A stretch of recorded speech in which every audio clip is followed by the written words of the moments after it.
I had the chance to debate Michael Knowles, a prominent anti-LGBT identity conservative, on Jubilee. And 24 hours in, and nearly 1 million people have heard Michael Knowles' philosophically unsound prompt. There is no such thing as same-sex marriage. Dare I say, Michael and I had the most boring yet substantive conversation around this asinine question. Would you agree that people have been lawfully wedded in the eyes of the government, and those two parties are members of the same sex? No, I'm saying that isn't possible. I want to explore Michael's core philosophical gaping hole in this prompt. We're going to get very dense with philosophy here, but this argument against queer rights is going mainstream, and I want you to be able to understand the claim and how to feed it so we can keep our rights. Hi, my name is Cade. I run this YouTube channel after spending my teenage years in the traditional Latin mass movement, trying to become a cloistered priest and studying philosophy and apologetics. Michael Knowles and I belong to the same religious movement, and him and I have talked since this debate about potentially doing a public dialogue in the future, so fingers crossed. Michael's first step is to dismiss a philosophy called Nominalism and assume a realist philosophy of marriage. This gets dense, but stick with me. Most people are familiar with physics,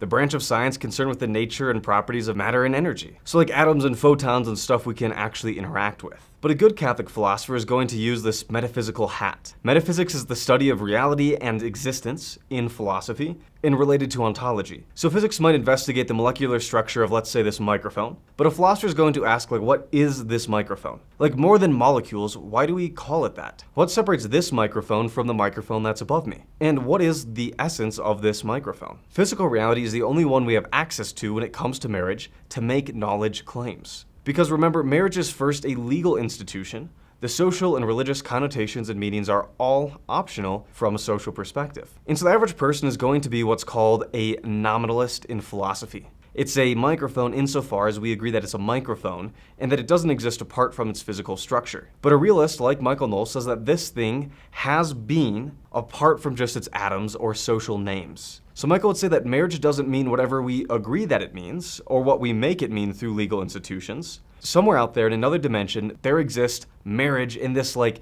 ethereal world. And so even if we agree that gay marriage is a legal institution, even if we don't like it or don't vote for it, it can't actually be gay marriage because even though the marriage certificate is there and the rights have been conferred, the essence or being of marriage isn't present in that marriage. I don't think that the government dictates reality. So because even actual gay marriage in this reality is real and verifiable, they can't actually be marriages because they lack this metaphysical reality to marriage. And that's how you get shit like this where Michael is debating a man who is legally married to another man in the eyes of the government and telling him it doesn't exist. You're not really married. You have a relationship with a man, but you're not really married. Even actual gay marriage in this reality is real and verifiable. It can't actually be marriage because it lacks this essential metaphysical dimension to it to actually make it real, even though we define it as real. We'll dive into this later, but metaphysics isn't even an actual science. We can't investigate it, we can't interact with it. PhD philosophers don't agree on this subject like at all.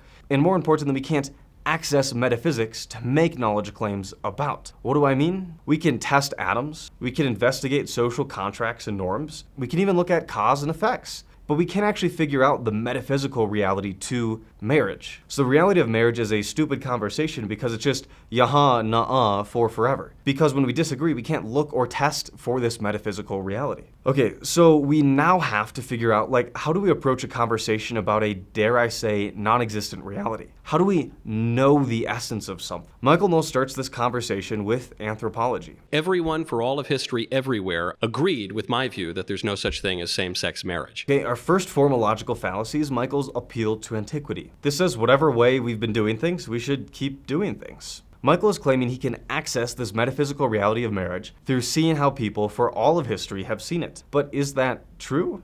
No. First of all, consensus doesn't reveal metaphysical realms, let alone prove that they exist, but let's dive deeper into this issue. What is Michael's definition of marriage? I think marriage is a lifelong union between a man and a woman ordered toward. Marriage must have these conditions. Lifelong union between a man and a woman ordered towards, and this language of natural law is an entirely other different discussion that Michael and I talked a little bit about in this video. The procreation and education of children, and as a secondary matter for the mutual support of the spouses. And if this definition wasn't complex enough, it also has a secondary end, which is the mutual aid of spouses. So let's take our next philosophical discussion.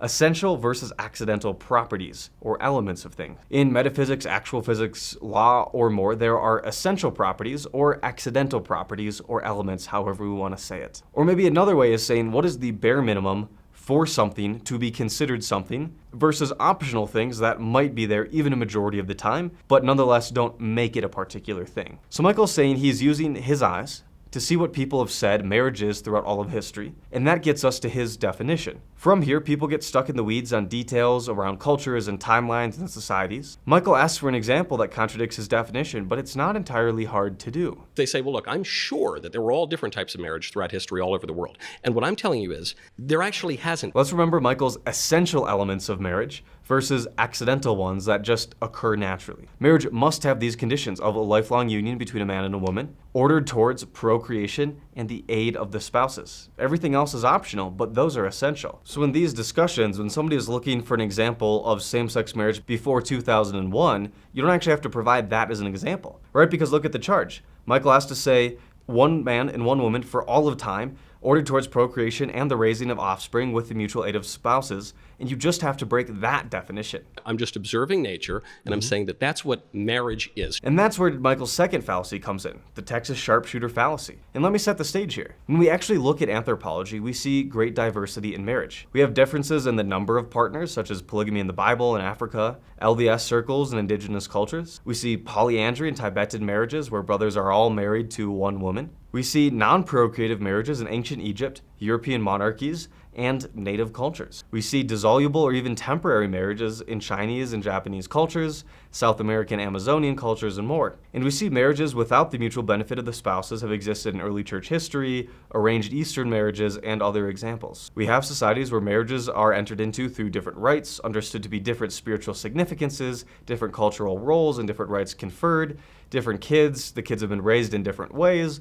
where marriage doesn't even seem to even exist like we know it today in some cultures. So what's the through line for all of that to make these essential claims about marriage? Whatever line Michael decides he wants to draw. And that's the Texas Sharpshooter fallacy. You shoot a wall with a ton of bullet holes, and then you circle the data points you want to say, and say that's the target you are actually trying to hit in the first place. You find common similarities between the ones inside of your target, exclude things outside of that, and now you're a Texas sharpshooter and you only hit inside of the target. Like if we just observe, we see that all societies have negotiated the essential and accidental elements of marriage. And it's been so significantly varied between cultures that the only common through line to make essential claims is the one that Michael Knowles arbitrarily decides to draw. And even if everybody throughout all of history saw marriage as one thing, that's just a description. What Michael's doing is a prescription. He's looking at this shaky definition on top of variable data set to make absolute claims. And furthermore, if we were just observing, we would see that there are actual gay marriages now. He's not saying is, he's saying ought. Most people around the world agree with what I say. Piecemealing disagreement with his opponent with arbitrarily established guidelines isn't the same as saying that all those people would actually then positively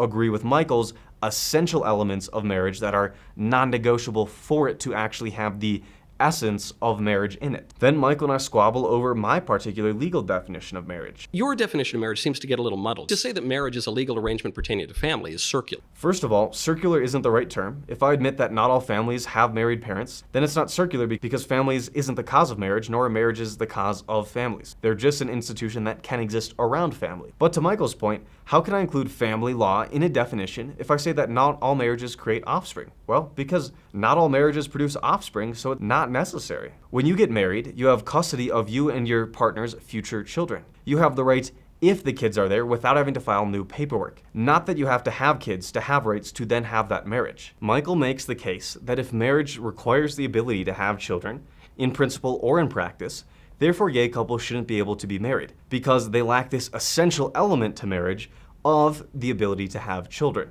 And this is an easy counter because there's tons of couples that don't have kids or choose not to and still confer the legal rights of marriage to each other. Because only a man and a woman can produce a child, in principle. And so he uses this term in principle, which we can just substitute for the word hypothetically for the sake of the discussion. If reproductive abilities aren't present in actuality, in reality, but are present in potentiality, or to say hypothetically only, it still means that they're not actually present. It's like your mom saying you have to be in the kitchen to have these freshly baked cookies that I made. If you walk down to the kitchen and you're there, you get to have them. But regardless of if you're down the street and you could be there but you decide not to, or you're in another country and can't be there, you're still not there. And so regardless of the reason why you're not in the kitchen to get cookies, it doesn't matter because you're not there so you don't get the cookies. But if a condition can be met only in principle or theoretically, it means that the essential definition or the essential condition is arbitrary and it doesn't have to actually be met. And what do we call that? A game of special pleading. So if actually having children isn't essential to signing a marriage certificate in Michael Knowles' definition, I don't see why in this scenario,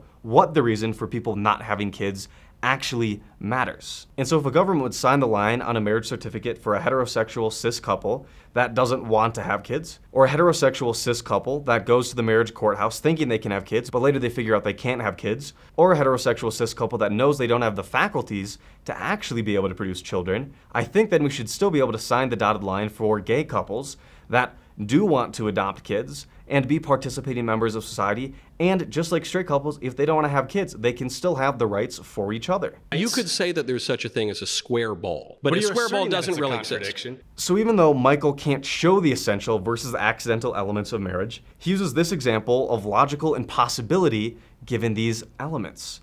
If the essential nature of a square is actually to have 4 sides and it has 5, then it's an impossibility because of definition. But logical possibilities are only impossible after definitions are made, especially in discrete data. Right, if a triangle is defined as having 4 sides, and we say it has 4 sides, then it has 4 sides. So saying marriage can't be between 2 members of the same sex only works if you define it as members exclusively of the opposite sex having access to this legal institution. It's circular. If you say gay marriage can exist, gay marriage can exist. But on the other hand, if you say gay marriage can exist, it can exist and we see it in reality. Michael can't prove these essential elements of marriage, a checkered anthropological set of data, to show that there even could be logical impossibilities when they're so negotiable. The reason one can't have a square ball is not because one has an animus against square balls. It does require animosity or malice or some sort of hate to refuse to update arbitrary and historically negotiated definitions to include other people when there's a compelling societal interest, right? We can allow for gay marriage because we see it exists. Michael's hands aren't tied. He refuses to take action to reduce harm by allowing for gay marriage, which is a whole other discussion on the goods. If the government came out and passed a law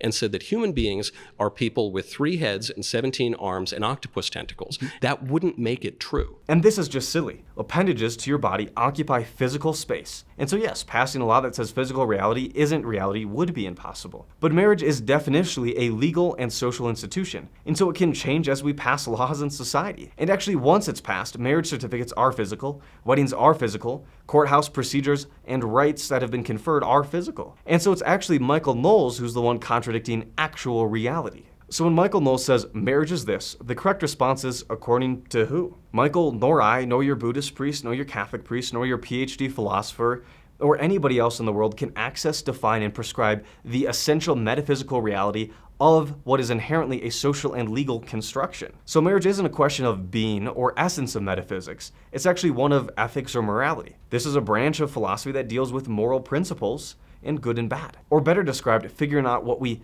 ought to do. And in this next segment, we'll see that Michael just keeps on moving through this BS. Why am I supposed to care that people have believed something for a long time? And when Michael can't explain, let alone prove, let alone say how he got to these arbitrary lines in the sand, he just moves on to claims of goodness or badness, aka ethics, which is a different set of principles. Often, things that have endured forever everywhere do so because they work or they have some tethering to reality. But the reality of the metaphysics is a vastly discussion than the ethics or oughts around gay marriage. All logical conservatives fight their fight on the grounds of gay marriage is bad, or gay marriage leads to harm, or gay marriage lowers birth rates, or gay marriage encourages sin, or it doesn't work, or they can't be married in the eyes of the church, or some sort of ought statement. Michael says we have to hold to these traditional views of marriage because of utilitarian reasons. And you see, Michael oscillates between is claims about marriage and ought claims about marriage in such a rapid fashion that, dare I say, it could be bad faith. If you watch it in the debate, you'll see him do this. Children do very poorly when they are raised by 2 men or by 2. Now, once again, Michael is clearly switching good and bad claims with is and ought claims, which weren't his original claims. His claim isn't gay marriage is bad, or we shouldn't allow gay marriage, or gay marriage is bad for society. His claim is that gay marriage can't